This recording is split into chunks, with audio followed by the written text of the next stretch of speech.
ধরেন আপনি রাস্তার পাশে দাঁড়িয়ে হাসাহাসি করছেন আপনার বন্ধু বান্ধবের সাথে, এমন তো অবস্থায় রাস্তার ওপারে দুইটি মেয়ে দাঁড়ানো আছে এবং তারা ভেবেছে আপনি তাদেরকে দেখে হাসি ঠাট্টা করছেন। এরপরে ওই মেয়েগুলো তার বয়ফ্রেন্ডদেরকে ফোন দিয়ে বলে, তাড়াতাড়ি আসো, আমাকে দেখে মানুষ হাসাহাসি করছে। তারা উত্তেজিত ভাবে এসে আপনাদের উপরে ঝাঁপিয়ে পড়লো। এক পর্যায়ে আপনার জীবনটা চলে গেল। সামান্য একটু হাসির জন্য একটা মানুষের জীবন চলে গেল। হাদিসের মধ্যে স্পষ্ট ভাষায় বর্ণিত রয়েছে, একটা সময় আসবে যখন মানুষ একজনকে শেষ করে দেওয়ার পূর্বে সে জানবে না কেন তাকে শেষ করে দিচ্ছে এবং আরেকজনও জানবে না কেন তাকে শেষ করে দিল। পারভেজ নামক এই ছেলেটি একটু হেসেছিল, আচ্ছা ধরে নিলাম সে মেয়ে দুইটাকে দেখে হেসেছে। শুধুমাত্র হাসির জন্য একজন মানুষের জীবন আপনারা কেড়ে নিতে পারেন। সোশ্যাল মিডিয়ার মধ্যে প্রত্যেকটা মানুষ আপনাদের ছবিগুলো শেয়ার করে বলছে আপনাদেরকে দেখলে রাস্তার কুত্তাও তাকাবে না, আর মানুষ হাসবে তো দূরের কথা। আপনার বয়ফ্রেন্ডের সাথে আপনার কিসের সম্পর্ক, শারীরিক নাকি মানসিক? এখন মানসিকের চেয়ে ফিজিক্যালি সম্পর্ক মেয়েদের সাথে ছেলেদের বেশি হয়ে যাচ্ছে, আর যার কারণে বয়ফ্রেন্ডকে ফোন দেওয়ার সাথে সাথে এসে আরেকজনের জীবন কেড়ে নিচ্ছে। যে বা যারা তার জীবনটা কেড়ে নিচ্ছে, ইতিমধ্যে সিসি ফুটেজ তদন্ত করে কিন্তু তাদেরকে শনাক্ত করা হয়েছে। খুব দ্রুতই তাদেরকে অ্যারেস্ট করা হবে, জানতে পারবেন বাকি ঘটনাগুলো। এই সকল মেয়ে নামক ডাইনির দল কিন্তু আমাদের চারপাশে ঘুরে বেড়াচ্ছে। এরা ছেলেদেরকে ব্যবহার করছে বাজে কাজ করানোর জন্য। অনেস্টলি ভাই, কোনোদিন কোনো ছেলে এদের দিকে তাকানোর কথা না। এদের দিকে মানুষ কেন তাকাবে? আচ্ছা তাকাইছে, নাইলে ভুলবশত একটা ছেলে আপনাদেরকে দেখে একটু হাসি ঠাট্টা করছে, এটাতে এমন দোষের কি হয়েছে?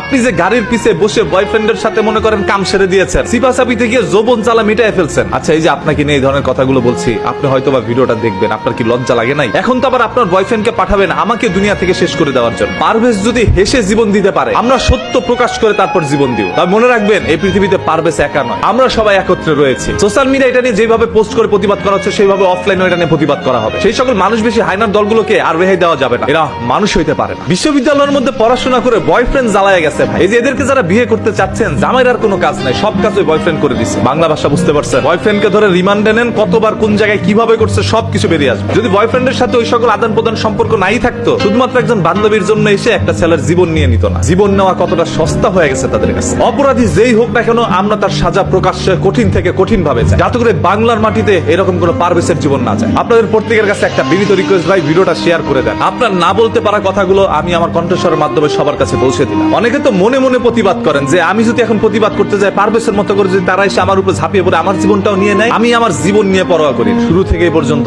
অন্যায়ের বিরুদ্ধে প্রতিবাদ করে আসছি, সত্য কথা বলে আসছি। সত্য বলতে গিয়ে যদি জীবন যায়, আমি সেটা গ্রহণ করে নিই। তারপরে বাংলার মাটিতে আর কোন পারভেজের জীবন আমরা নিতে দিব না। কি একটি আশ্চর্য বিষয়, একটি ছেলে জাস্ট হেসেছিল, হাসার কারণে জীবন চলে গেল। এগুলো কি মানা যায়? আমি আল্লাহর সৃষ্টিকে বাজেভাবে দেখবো না, তবে এদেরকে বাজেভাবে দেখতে হবে। আল্লাহ তাআলা এদেরকে সৃষ্টি করেছে হাদিসের সাথে মিলে যাওয়ার জন্য। আজকেরা পুরো পৃথিবীতে ডিস্টার্ব হয়ে থাকে যে তাদের দিকে তাকিয়ে হাসার কারণে তারা জীবন কেড়ে নিয়েছে তাদের বয়ফ্রেন্ডের হাতে। এবার কেঁচো খুঁড়তে গিয়ে বড় বড় সাপ বেরিয়ে আসবে। কতগুলো সাপের সাথে আপনার সম্পর্ক হয়েছে সব বাঙালি জনগণ জানতে পারবে। পারভেজকে তো আর আমরা বাঁচাইতে পারি নাই, এখন সবাই তার জন্য দোয়া করি যাতে করে মহান আল্লাহ তাআলা তাকে জান্নাতুল ফেরদৌস দান করেন। পারভেজ যেই দলেরই হোক না কেন, একজন মানুষের জীবন কেড়ে নেওয়া হয়েছে, এটাই হচ্ছে বড় কথা। যার উপরে অন্যায় করা হবে আমরা সেটা নিয়ে প্রতিবাদ করবো, কারণ আমরা কোনো দলের নই, আমরা সাধারণ জনগণ। এই দেশে জনগণের চাইতে শক্তি কোনো দলের হইতে পারে না।